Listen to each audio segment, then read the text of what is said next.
Things Musicians Don't Talk About is supported by the Royal Society of Musicians. Since 1738, they have been providing vital financial assistance, advice and guidance to music professionals unable to work due to accident, illness, stress or anxiety. Whether you're working as a performer, administrator, technician or teacher, and everything in between, they're there to help. If you know of someone in need, you can contact them in confidence by visiting their website, which is www.rsmgb.org, or you can contact them by ringing 020 7629 6137. Support their work by becoming a member or donating today.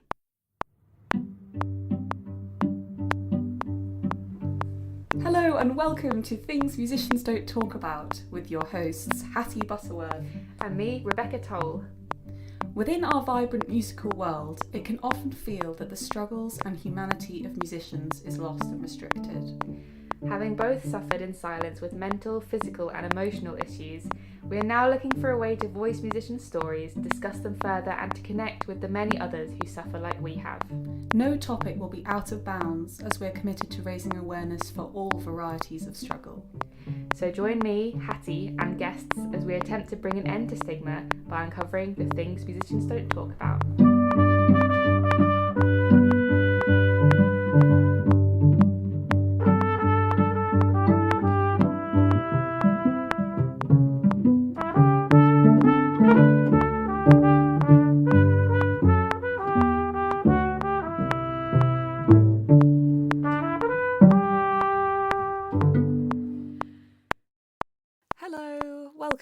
Welcome back to Things Musicians Don't Talk About.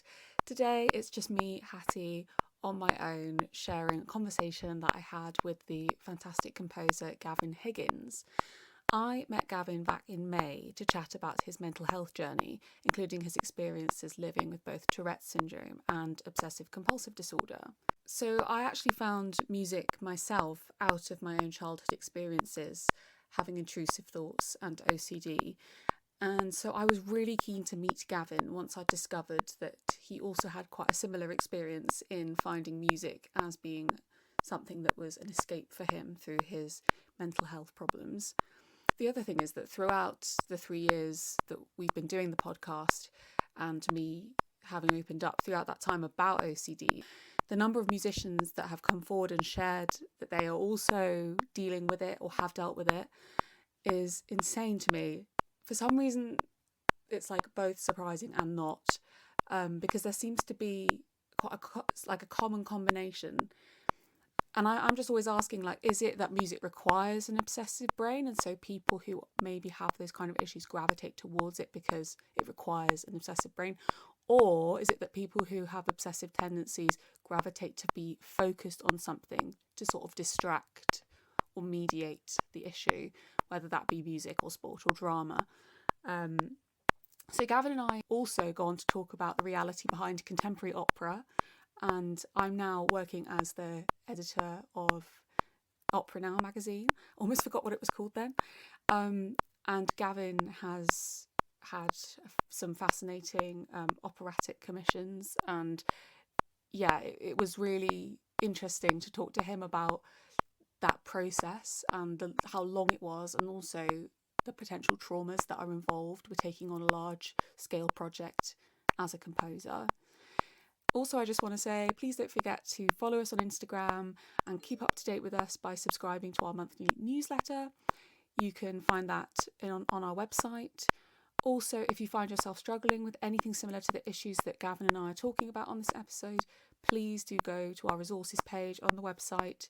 You can also call Help Musicians' Music Minds Matter helpline 24 hours a day, 7 days a week on 0808 802 8008. So without further ado, let's get on to the interview with Gavin Higgins. So I'm here in South London on a beautiful Wednesday morning with the composer Gavin Higgins.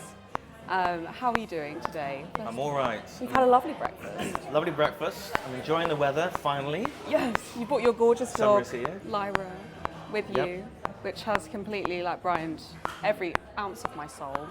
And yeah, I first kind of came across you, I guess, through last year at the Proms, your brass band was it concerto for brass band or piece for brass band? Well, we called it Concerto Grosso for brass band, although Yeah. Concerto Grosso has been a title that a lot of people have questioned, but I still think it's a Concerto Grosso. Okay.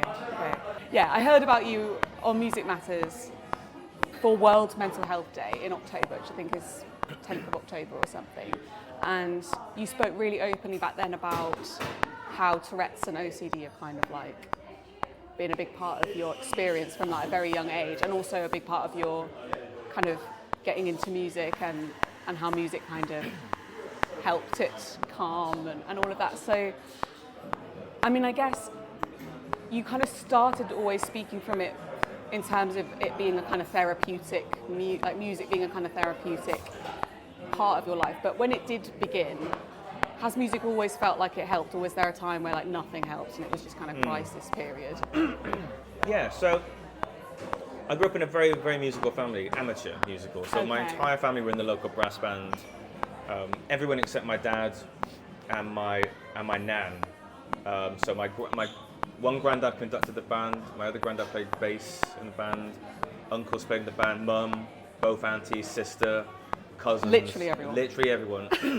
Even my nan, we used to do like a carnival day, and where the band would march down in front of the carnival, and my nan once was just given a trombone to sort of move the slide in and out, just to sort of make up Keep the her line. involved. So yeah, so always super involved. I think someone gave me a cornet when I was about 3.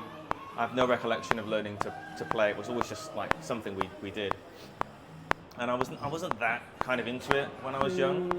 I really wanted to be a paleontologist. That was all I was obsessed with when I was young. I wanted to dig up dinosaur bones, and then Jurassic Park came out, and then everyone wanted to dig up dinosaur bones. And it sort of ruined that thing for me. It's not the edgy thing to do anymore. And I don't know when, I can't quite remember when it all started, but it must have been around 7 or 8 or something. But I started developing these like facial tics, quite different to what I do now. Okay. And they got quite severe, and they were very, very painful, what I did. And my mum and dad took me to numerous doctors. This would have been like, late 80s, early 90s, who had just had no idea what was going on. They essentially said it was attention seeking. I was attention seeking, which is quite hard, I think, to hear when you're that young and you're like, I literally can't control these things. So no mention of Tourette's at that point at all? No. Wow. And same with my teachers. My teacher said I was showing off a lot. So what I used to do in lessons is I would save up my tics as long as I could, and then I would drop a pencil underneath the table, go underneath the table, get all my tics out, come back up, rinse and repeat. I would do that all day long, which is kind of, so there's like whole gaps in my education which I never really have got back because I spent so much time trying to just do this. And when I wasn't, and all I was doing was sitting there trying my hardest not to tic. But then along with that, there were all these other things were going on. So I started having these kind of, when I got a bit older, so beginning of secondary school, these kind of invasive thoughts where I was convinced everyone was going to die. So by the time I left my house and got to school in the morning, I'd convinced myself that everyone in my family had died. And so I would, and when I say like convinced, I mean, it sounds like a frivolous thing, but it was like real, genuine, panic, fear, like clenched fists, sweats, and I would run into the school office. This was before mobile phones. That's how old I am. And I would pick up the school payphone and call every single person in my family to check they were okay. And if I got through to everyone, I was fine for like an hour. And if I didn't get through to everyone, then it was, thank you. Yeah, thanks. If I didn't get through to everyone, I wouldn't basically able to function for the rest of the day. But of course, within the next hour or two, so by break time, I might be doing the same thing again. I also started biting my hands, sort of all across my knuckles, basically everywhere there was a joint, like until it bled. They were all scabbed over all the time. I used to obsessively collect leaflets from doctor surgeries and pile them all in my room in like eats. That very strange behaviour. But anyway, it was all sorts of various symptoms that were going on, and And it just was getting worse and worse and worse and worse, and I was just sort of just not really functioning very well. Like living in kind of like constant existential dread, those kind of invasive thoughts. Anyway, eventually a doctor said, you know what, I think I know what this might be, but I'm not qualified to diagnose it. So you think you should go to the Maudsley Hospital in London, which is ironically literally where I now live. I've been living for the last 10 years. And I went to the Maudsley Hospital, and I remember sitting in a waiting room with all these other kids who were twitching, and some of them were shouting things out, and I just had no idea what was going on. And they did an assessment, and I went back in, and they said, right, we think you have this thing called Tourette's syndrome, we think you have this thing called Obsessive Compulsive disorder. And I had fully no idea what any of those things meant, but it was the first time anyone had said there was a word to explain what was going on, a condition. And I to this day, I remember just feeling like the weight lifting off my shoulders. Yeah. Just feeling so like relieved, because I thought I was going insane. I was like, I can't control any of these things I'm doing. These thoughts are like, these invasive thoughts are taking over every aspect of my life. So just to have someone tell me that It has a name. it has a name, Yeah. just sort of like really it was just such a sort of a burden off my shoulders. It didn't really change anything, but it just felt it was just a sort of a phew moment, you know. Yeah. And they also asked me, they were like, oh, you play musical instruments, don't you? They kept asking me about music, and I was like, yeah, I do a lot of music now. And they're like, so what happens when you're playing your instrument? I was like, oh, well, nothing, it all just kind of stops. And they went, oh, isn't that interesting? And I was like, it is very interesting. And so I remember, like, whatever age it was, 10 or 9, whatever, I just remember thinking, well, I need to basically do that more. Yeah. So that's when like music became more of a thing I had to do every day, and instead of just something I was being forced to do because my whole family did it. And so I would play my horn and do kind of music related things all the time. Break times, I'd be in the practice rooms playing this, and it kind of became like a sort of a self-therapy. They had put me on Prozac when I was that age, whatever it was. That's very young. Very young, and it felt like quite a high dose of Prozac, and I had that. I don't know how long I was on it for, but a long time, and I just hated it. Like, it didn't stop any of the invasive thoughts, didn't stop my tics. It just made me sort of not care. Yes, yeah. But I was always kind of also just really exhausted and tired from the whole thing. And eventually, much later, I just took myself off. I was like, I don't want to be on this anymore, and kind of used music more as a coping mechanism than the drugs. Right. I'm always really interested in this because that was sort of the exact situation I was in, of music was the thing that made it stop and kind of gave me a focus that took away from these thoughts. But was there like a love there, would you say, or was it more of a therapy? Like, does that make sense? Like, did it take more time for you to realise it's something you actually liked doing, or was it just, this is the only thing that will stop? Yeah, exactly that. I didn't enjoy it when I was younger. Yeah. It was just something, I didn't want to go to band practice. I didn't want to be doing this. I wanted to be staying at home, watching and read things about dinosaurs and reading things about that. That's all I wanted to do. And going to band was just like this annoying thing we had to do because the whole family did it. But yeah, I mean, obviously, like, you know, the more you practice, the better you get. So I kind of realised I was actually quite good at it. And then it became more enjoyable. And then I kind of fell in love with music. But it was, you know, I think it was using it as a kind of self-therapy first and foremost. Yeah. And then kind of learning to love it. And kind of learning to love it because kind of understanding like the power of music. It sounds so cheesy, like the power of music. Yeah. But it's a powerful thing. It's like, I can't believe we even have to keep saying this these days. Because politicians would sort of be aware of this. It's like, it's not just something nice you listen to. I was thinking the other day about the fact that they've now proven that music is actually scientifically a good thing for people with Alzheimer's.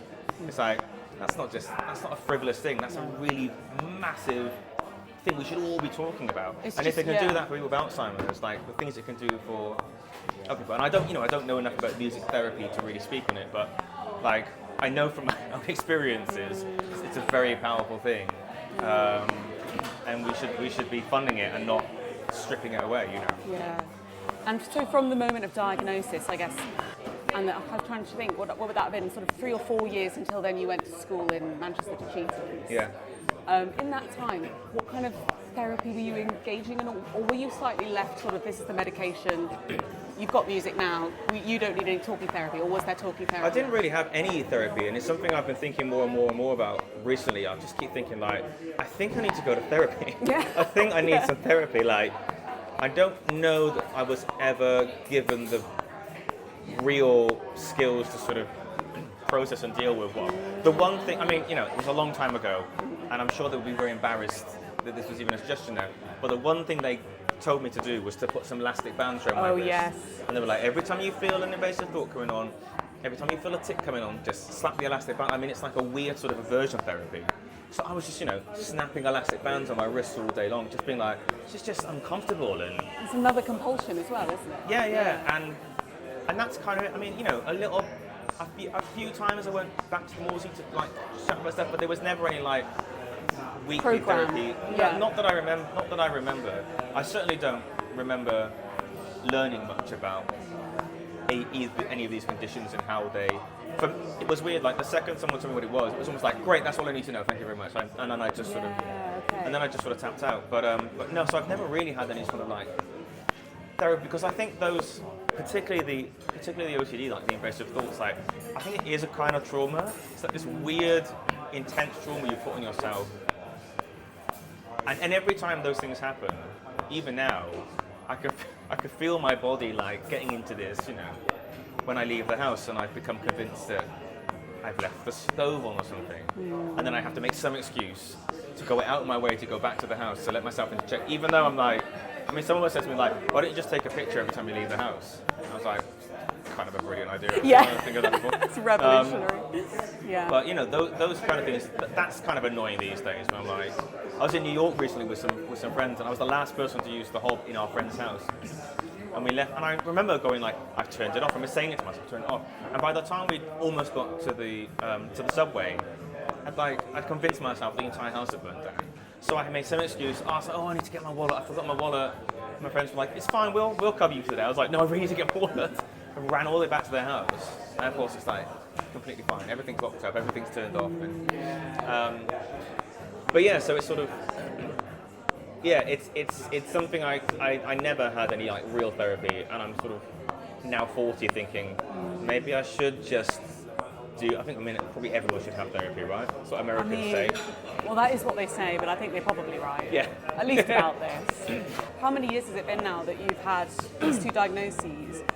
And throughout that time, would you say especially with OCD, has it been a kind of like relapse situation? Like how would you explain your experience with OCD throughout that time? Have there been times where like you haven't been able to create because it's been so bad, or Yeah, that's sometimes. I mean, once it's a funny thing is like, you know, I learnt with Tourettes, they were like, this isn't true. They said, a lot of people grow out of it, right? That's what they used to say. People grow out of it. You don't grow out of it. It's a neurological thing, but it can lessen, and for some people it can practically disappear. So my Tourette's, for example, is this kind of nothing compared to what it was when I was a kid. I just sort of twitch my nose and sniff a bit. I don't even know I'm necessarily doing it. Sometimes it's worse than others. I mean, I was out the other night with a friend, and he said, "I've noticed your Tourette's is like really bad tonight." And I was like, I feel quite stressed today actually. So like a lot of stuff going on in my head, and it's interesting that some people notice it because other people just don't even know I'm doing it. But the OCD thing, like, I always use this analogy. It's like when I was younger, it was a bit like I was on a pirate ship sailing through an ocean, and there's just like whirlpools everywhere, and I would just keep slipping into these whirlpools, getting sucked down into these like deeper things all the time, and I wouldn't see them coming. Now it feels a little bit more like I can kind of see with my spyglass where these things are. I'm like, you know. And when it's starting to kind of bubble up. Yeah. And I've got a bit more of a sense now of like when they're going to happen, so I can sort of slowly just like try and steer the ship away. It doesn't always work. Sometimes I steer it from one whirlpool straight into another. So I've got a little bit more of a sort of a handle on it.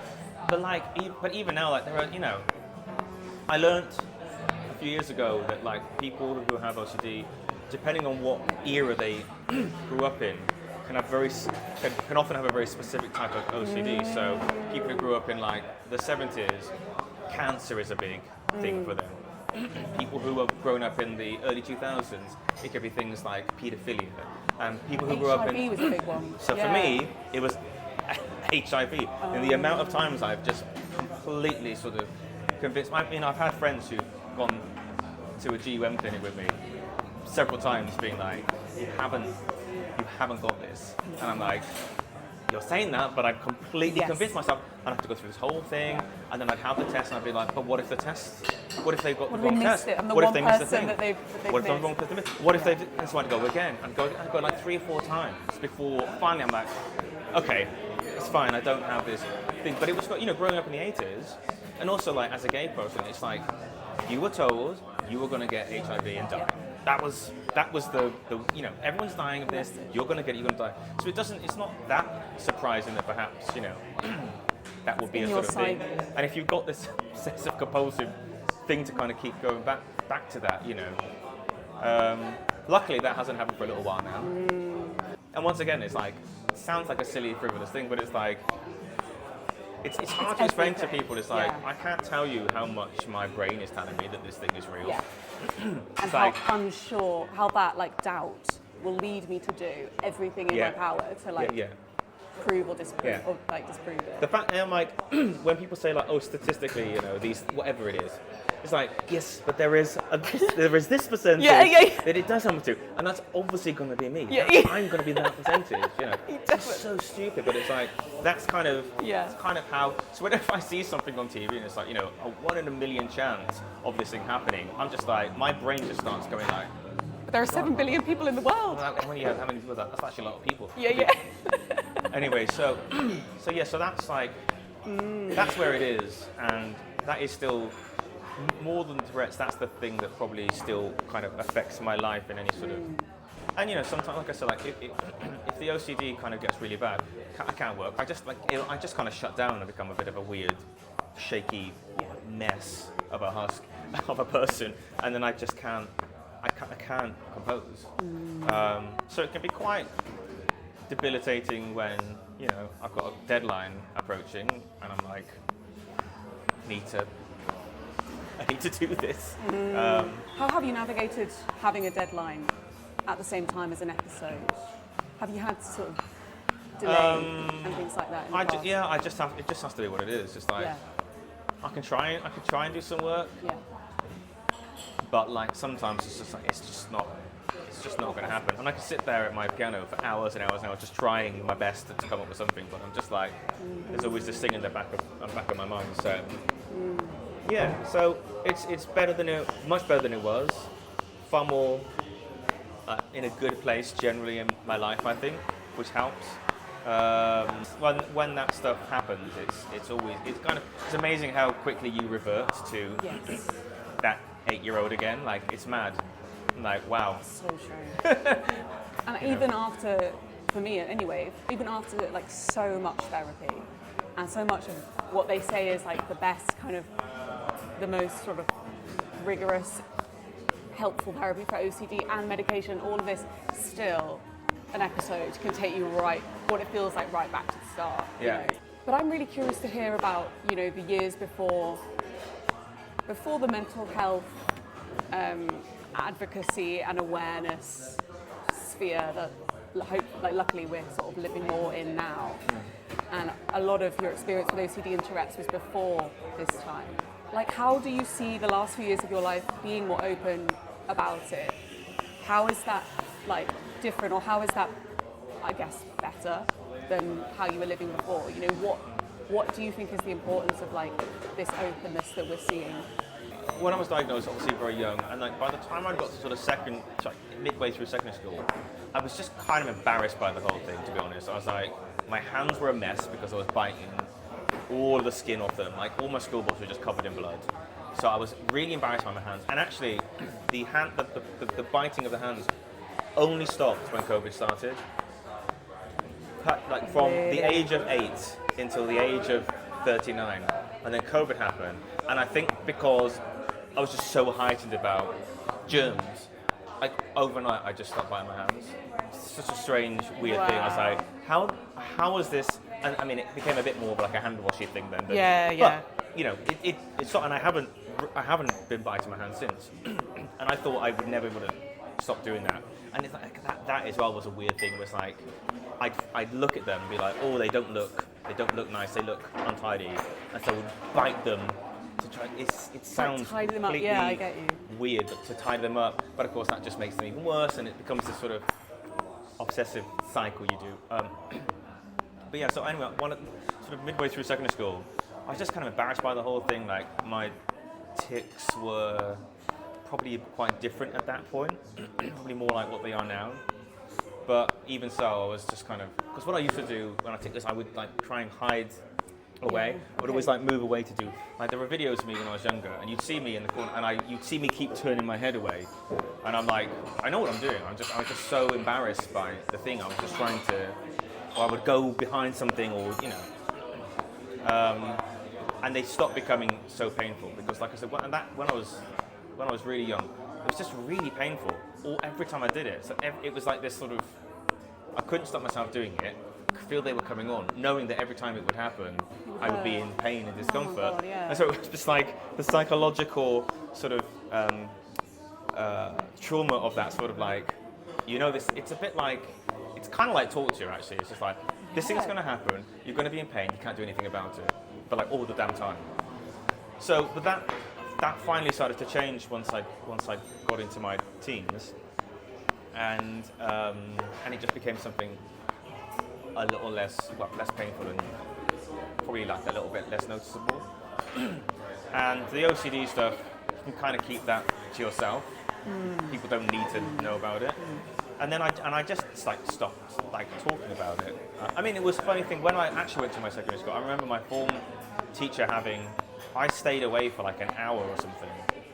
I've been asked to stay away for an hour, and she basically told the whole form class, like, I have Tourettes syndrome, I have OCD, if you see me doing this, I can do this, and if you see me having a little moment, this is what you can do to that. Which is kind of like a nice thing, and you know, I just remember like when I came back into the class, all my friends just like being amazingly like confident. Like, even people who like, you know, weren't necessarily my friends, being quite nice about it all, which is nice. And I think that actually helped. But I kind of just sort of stopped talking about it and kind of kept it all to myself, and I really didn't really talk much about that stuff until probably like 6 years ago. Like, certainly not publicly. And then I started thinking like, actually, like this is stupid. This is actually a part of me.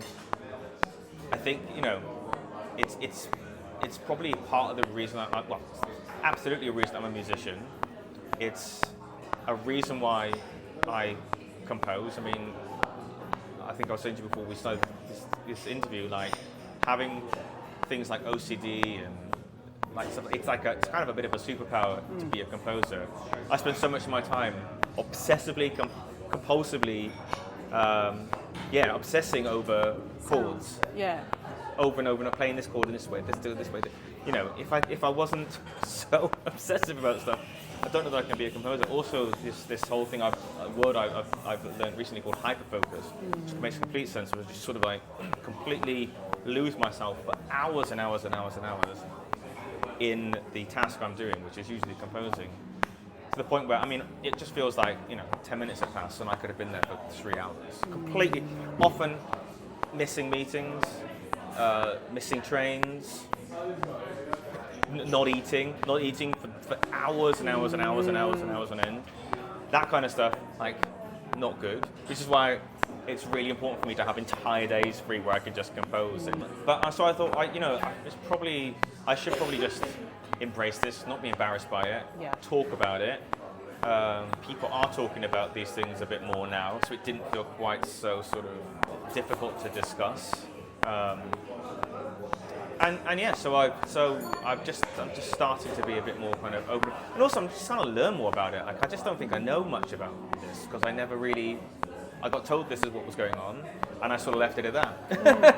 So I'm like learning stuff, I'm learning that things like when you've got people who have Tourette's syndrome will almost all the time also have OCD, ADHD, all these other things that go alongside it. I mean, they must sort of inhabit the same space. Whatever, yeah, I yeah. don't know. There's obviously something about that. I mean, Tourette's, which is kind of obsessive ticking, makes sense that OCD would sort of inhabit that same world.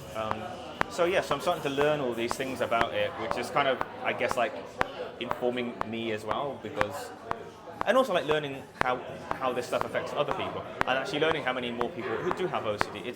I'm not that I'm out in the habit of like diagnosing people with OCD, but when you have OCD and you speak to someone who has OCD clearly but don't know they have it, it's very obvious. Yeah. And I sort of like semi-diagnosed a few people, and I'm like, I think this is what's going on, because same thing, they feel like they're going crazy. Yes. And you can see them, and I'm like, I think you should just go and get a little assessment, see what they say.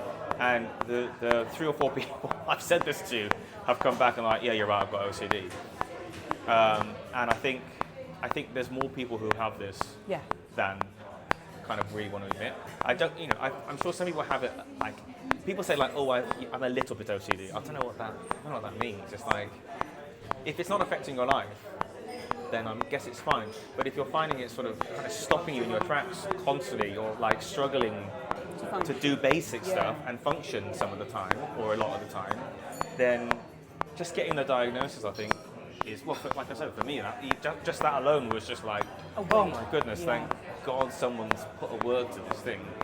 So I've just become a bit more chatty about it, and I'm just a bit more willing to talk about those things now than I was, and I'm not really embarrassed by it anymore. Yeah. Were you ever anxious about the potential like impact to your career or whatever? I think a lot of the time, my parents or my own kind of internal dialogue has been like, if you're open about this might, for like whether they realise it or not, steer people away from you, or think you're. Did you ever have any of that kind of thing, or do you sort of not just didn't really care? I don't know, to be honest. Like, I don't know. Maybe like deep down. I mean, I was definitely embarrassed. I felt embarrassed by it. I thought I looked ridiculous. I thought whenever I was having these thoughts, I was being ridiculous.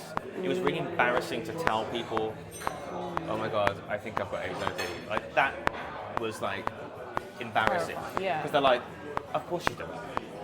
And that is the correct answer.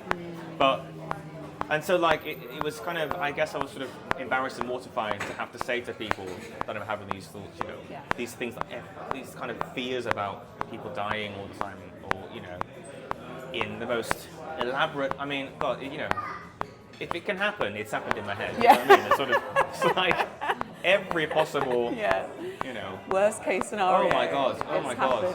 It's always the worst case scenario. It's always. And so I was always just a little bit mortified, and I was always like weird that people wouldn't react in the same way. Like, people would either laugh it off, which was just as bad as them not saying anything.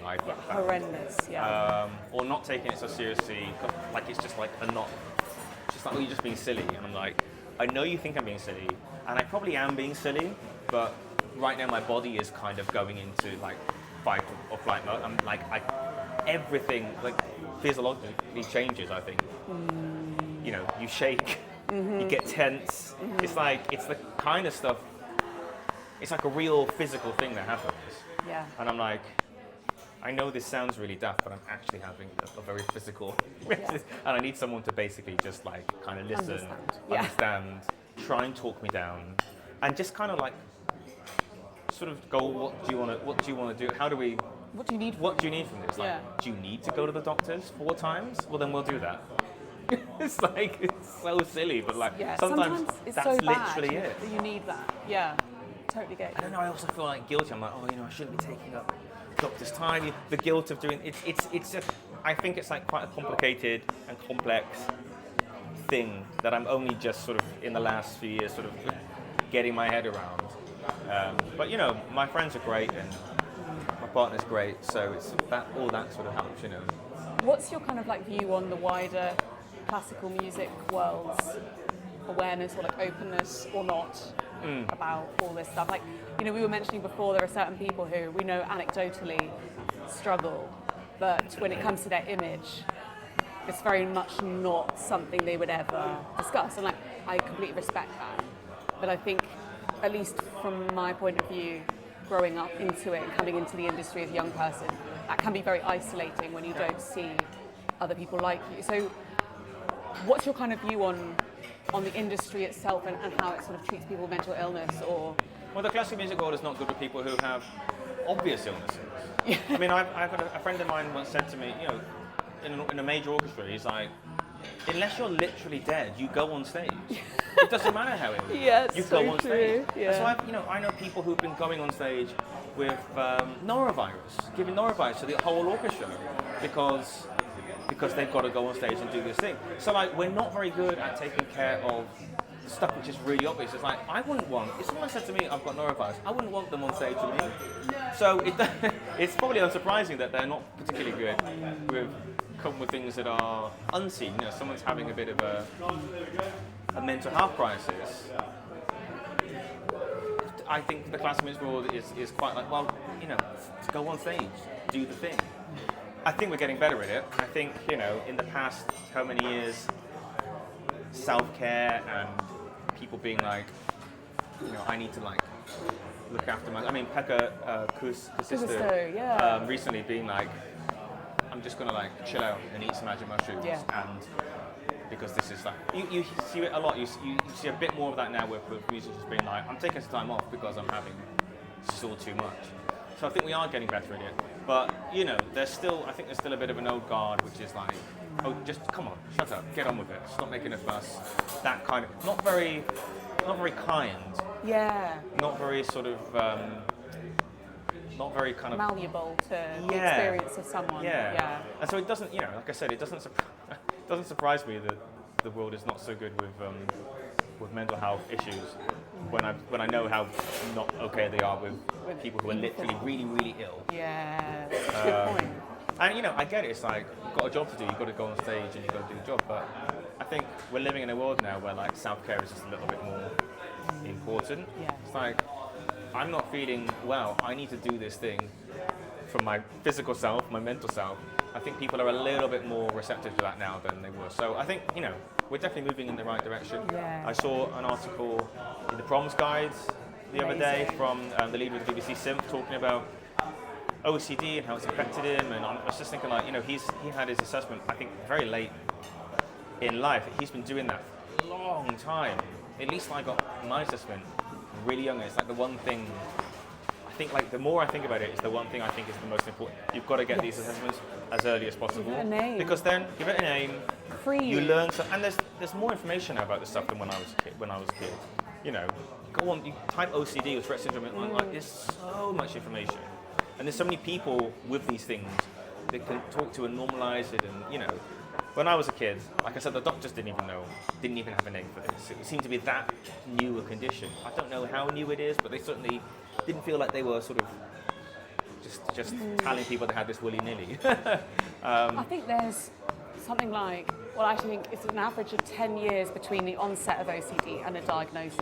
Wow. That's like the average amount of time it takes for someone to get diagnosed. Like, and that terrifies me. Like, to know day after day people can be dealing with that for 10 whole years before. Well, I suppose the reason I got diagnosed with it so early was because I got diagnosed with Tourette's. They were like, there's a thing, you're literally ticking, you're doing things. We have a word for this thing. It's called Tourette's syndrome. You know, these other things that are going on inside your head, we also have a word for that, which is OCD. Those things often go hand in hand, you know, same with ADHD. These things often, like, they're partners at all, right? Yeah. And so I think the reason I got it diagnosed so early was just because there was a physical, obvious thing that was going on with me. And I think for a lot of people with OCD, it's so internal. And I think it's so easy to just pass off something else or to fob off. Do you know what I mean? Yeah, I think that's part of that issue. Or to think it's a kind of inability for yourself to control something, or, you know, this is my fault that I can't get this under control. This is a problem inherently with me. I really want to talk about the opera world, if you're happy to. Yeah. So obviously you've grown up in this brass band culture. You have, a lot of your music is very much from your soul and like from the kind of things that interest you and bring you to life and all of that. But why did the opportunity of writing an opera come up, first of all? Like, how did that come about? And was it something you were like always wanting to do in the back of your mind? Or was it just kind of like the opportunity arose? Yeah, so obviously growing up in the world I grew up in, like classical music just wasn't part of that world. It was in that we would often play arrangements of classical music in band. Like the first pieces of music brass bands ever played when they'd come out of the pit, these big burly men in Yorkshire and Wales and Scotland, and they would play opera overtures, arrangements of opera overtures, which is kind of part of the reason why brass bands have that vibrato, is because they were emanating the vibrato of the strings and the vibrato of voices. So that's why brass bands have that sort of shimmering sound to them. But I guess I got to know some classical music through that, but it wasn't, I wasn't listening to orchestras. No orchestras came to our part of the world. And opera was obviously not even a consideration. When I went to music college, obviously I started learning a bit about opera, but they were all in foreign languages. I would try and listen to them on headphones. I was like, I have no idea what the hell is going on. I don't know what they're singing about. This was before DVDs were really in existence. So, you were trying to read through anyway, I couldn't really get into it. And when I moved to London, one of the first things I did was I went to see Grand Macabre by Ligeti at E&O. It was the first opera I ever saw. And kind of blew my mind. I was like, wow, okay. This is amazing. I was like, this is theatre, and I love theatre, and my music is quite theatrical, and I think about music in sort of theatrical terms a lot of times. So anyway, I was just completely taken. I was like, okay, I think at some point I want to write an opera. Never in my wildest dreams did I think that would ever happen, because it's I wouldn't even know where to start. But then in about 2016, 15, Francesca Simon, who writes the Horrid Henry books, basically sent me through. She said, "Would you mind? I'm just writing this new book. Would you mind reading it for me?" And I was like, "Okay." I knew Francesca a little bit. She was, and I said, "Okay." And I got the manuscript, and I sat outside a theatre at 5 a.m, queuing up to get like one of those cheap tickets for an evening show. I got there about 5:30 in the morning, and I read this book, and it was about the Norse goddess Hel, but who is like the one of the three monstrous daughters of Loki, and it's Hel, who's sort of half goddess, half corpse. Her brother Fenrir, who's a wolf who becomes so big he eats Odin, and her brother Jormungandr, who's a snake who gets so big he goes around the whole world and eats his own tail, and he kills Thor, and they bring on Ragnarok, which is the end of days, which is basically the ring cycle. But she's a kind of like a sarky, she's perpetually a teenager in this, so she's a sarky emo teen. Quite funny, quite witty, very dry. And I read it, and I wrote back to her, I was like, yeah, I think it's great. It's a bit like Wagner for teenagers. It's kind of to the Wizard of Oz what Wicked is, but to the ring cycle. And she said, oh good, because I think we should turn it into an opera. And then we basically approached the Royal Opera House, and they commissioned it pretty much on the spot, which is kind of unheard of. Yeah. And we just kind of got straight into it. I had no idea if I could. I'd never written for voice before in my life either. So quite a risk to take. But I kind of realised actually that writing for voice and writing for brass, it's very similar. Similar ranges, similar sort of, like the way you can leap around on a brass is very similar to the way you can leap around on a voice. They're quite comparable actually. So I kind of took a duck towards, and I remember saying to Francesca, like, I'm either gonna love doing this and just want to write operas for the rest of my life, or I'm gonna absolutely hate it and never ever want to do it again. And luckily it was the former. I did enjoy is not the right word. I enjoyed the process of collaborating with Francesca, collaborating with Tim, the director. I enjoyed seeing it all come together. I enjoyed the theatrical side of it. I enjoyed seeing my music done in that theatrical way. I was like, wow, this looks like I should be doing this all the time. But the process, I think, is actually quite a traumatic process, to be honest, writing an opera, Can you explain, like, maybe what people don't understand about writing an opera and what it takes out of you, and maybe where that trauma can come so from? probably naively I went into this not really knowing what was ahead, but you know, it took me 3 years to write that opera, and I didn't really do anything else except write the opera. I had to give up all my teaching, I had to give up any other commission that come in and just couldn't take them. And you kind of give yourself completely over to this thing. And it's all consuming, every day, all the time, just this one piece of work that you do. Lots of false starts, you know, it's writing nearly 2 hours of music is like no small undertaking. And you know, I got shingles halfway through writing this, and also, you know, I'm sure I'm not the first composer to say this, but you don't get paid enough to write, or certainly I didn't. And so the longer it went on, the harder and harder and harder finding it to just simply do basic stuff like eat and pay rent. And yet I was still having to write this opera for the Royal Opera House because it was going to be on stage in, you know, 7 months. Luckily, I have an amazing partner who sort of fed me for that last year. But if I didn't have him, it wouldn't have happened. That's that opera would have stopped because I just had no money and I had to eat and I was so stressed. And so the whole process started off really positively and just got progressively more difficult as time went on. And I think that is the process of writing opera. It is all consuming. But the last thing I sort of wanted to be concerned about was like, how do I pay my rent? Because I had to give up all my other work to just focus entirely on this thing to get it done. And then, you know, we finally got it on stage, and it was this amazing run. Really loved it. You know, sold out theatres.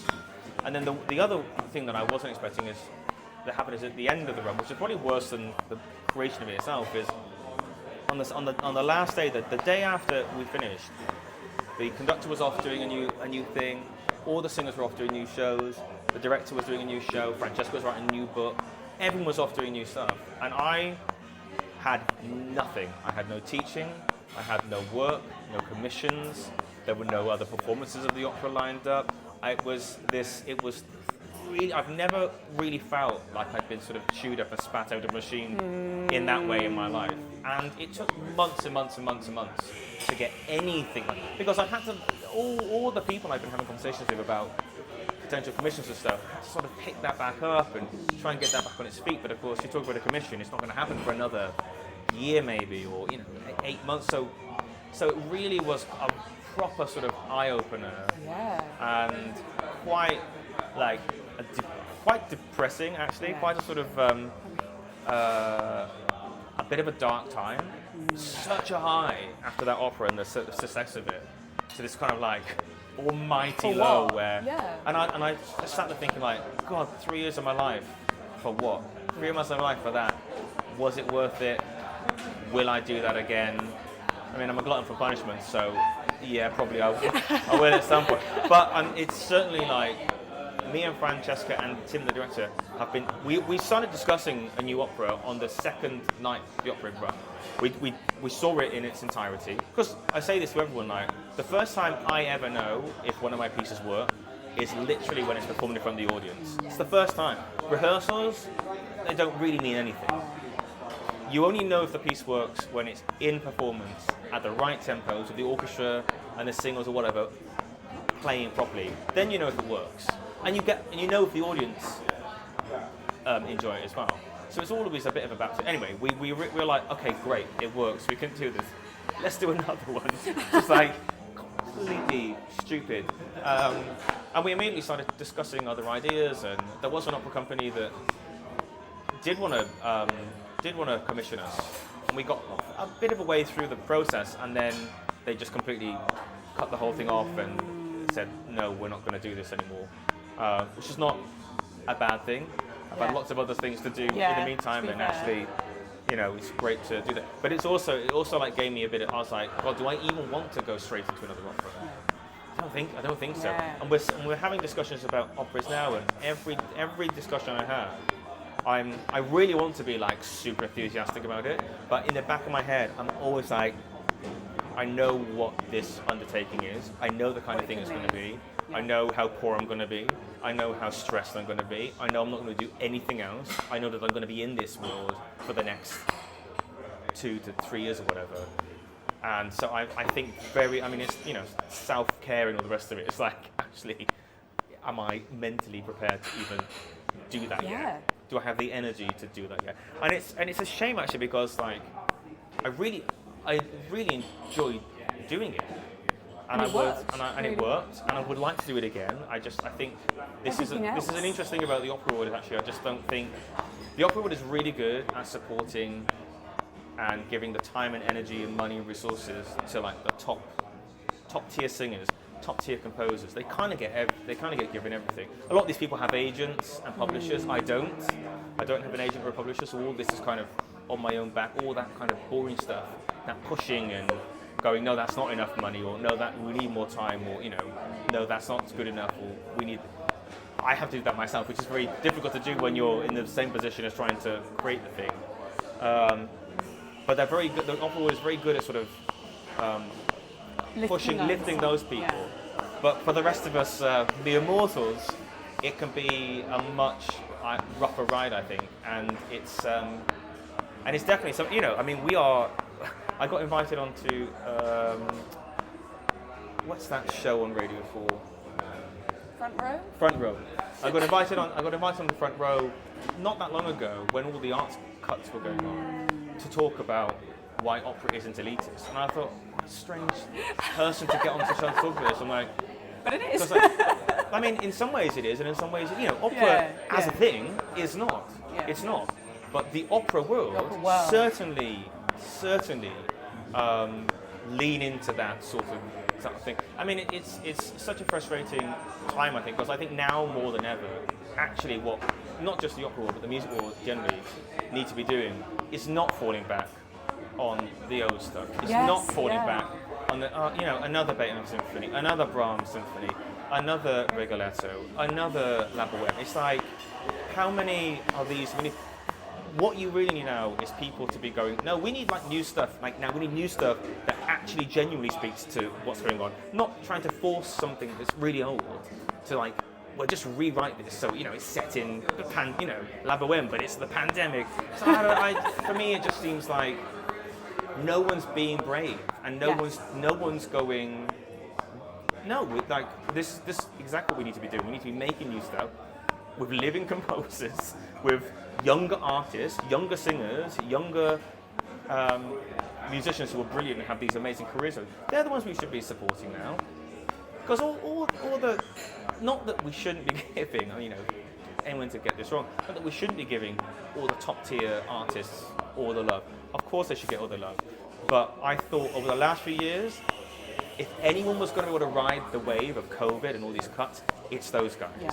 All those brilliant singers who are traveling around the world doing all sorts of stuff, all those amazing composers who are traveling around the world doing all this stuff, they're going to be fine. The ones who aren't fine are the ones who are just on the cusp of doing well. And I've seen it so many singer friends who've just languished in the past few years, who've been told, oh, sorry, we're going to be putting our money, our energy and resources into these people, sorry.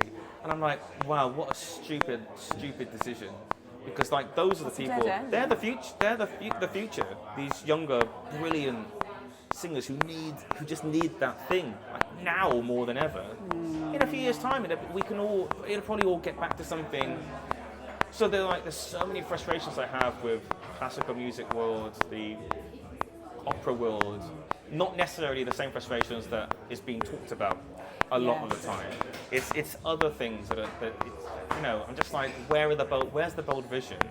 Where's the risk taking? I know risk taking is a hard thing to do when money's really tight, but it's kind of that's really when you have to do something. And it's also I've talked about this a lot. I grew up in a council estate, very working class, poor. And it's class is just a dirty word that we just refuse to seem to want to talk about when it comes to classical music. No one ever wants to talk about it. And I think class is literally the root of all of these issues in classical music. Really, I do think that. And until we actually tackle that, we're just going to end up in a world of kids whose parents can afford to send them to the best places, whose parents can afford to give them the best music lessons in our orchestra. So all this talk about diversity will be completely pointless when in 10 years' time our orchestras are more homogenous than ever before, And that's where we're headed, Oh yeah. And it's like, this is the government. This is what the government's doing. But goddamn, sometimes I get so frustrated that there are not more people fighting. Like, where is the Arts Council fighting our corner? And I'm sure they will say that they are, and I'm sure I understand difficult decisions need to be made. But the fact that music education is just, I would say slowly vanished, but it hasn't slowly vanished. It seems to have happened overnight from our state schools. That's just a travesty. What a disaster. Where are all those poor kids gonna do music? Well, they're not, and they're not. That's what's happening now. They're not doing music. They're not ending up in music. If you can't afford an instrument, how can you do music? Forget it. So there are all sorts of, I love the classical music world. I think it gets a really bad rap. Just be clear about that. Yeah. I think more than any other, theatre doesn't get this. Theatre's full of posh, they never get accused of being elitist and all this kind of stuff, but for some reason classical music always does. And it's frustrating to me when, I'm like a working class person who loves classical music. I know other working class people who love classical music. It's not the music. It's the systems that sort of uphold things and sort of keep the status quo, and that's sort of frustrating to me, because I hate this whole conversation about classical music isn't for these guys, but piss off, it's just nonsense. It's just nonsense. But we all have to. People like me, you, people who are in the industry just need to shout a bit more about this kind of stuff. I think I'm becoming more shouty, which is an amazing thing to believe, because I've always been pretty shouty, but I'm shouty on podcasts and in the media is exactly where it needs to be. No, seriously, I think we need that perspective on opera, and I'm so grateful for your honesty about that process, because I have not heard the truth of contemporary opera and what it can mean for people. It's grueling, and like I said, I'm having a discussion now about a new opera. Me and Francesca were talking about this for years now, but a new opera, which might maybe just about being put on its feet. It's the same opera that was going to happen, then didn't happen. It might actually be happening now, but with in a different place. And I'm just thinking very, very, very carefully about what that means for me, how much of my energy and headspace I'm prepared to give to this thing before it becomes sort of like negative on my mental health and physical health. Because it has, as you said, that word trauma is not a light word. There were elements to that were. I am traumatized by writing that opera, and that sounds quite dramatic. And I wouldn't, if I went back and I was asked to do it again, absolutely do it again. It was an amazing experience. I really did enjoy writing the thing.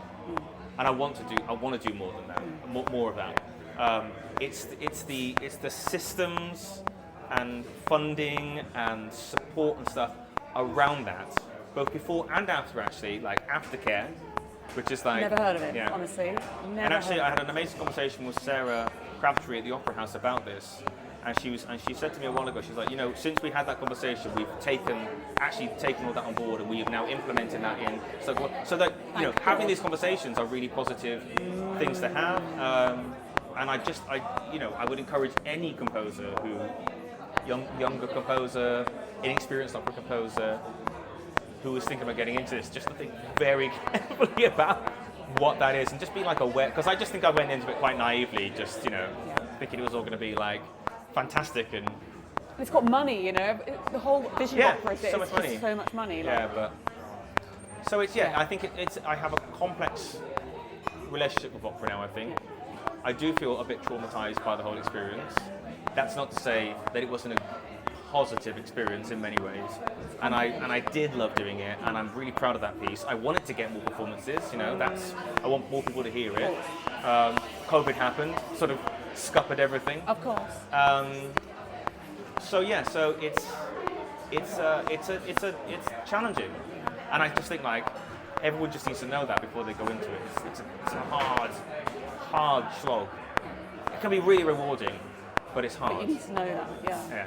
Wow, I cannot thank you enough. Honestly, this has been like such a wonderful, wonderful chat. Thank you very much for your openness, and like even in the past year, I feel like I've seen your name come up and up again and again in the BBC and everything. And what you're doing and what you're writing is just really important. So thank you so much, Gavin. Thanks for having me. Yeah. Nice to be here. Anytime.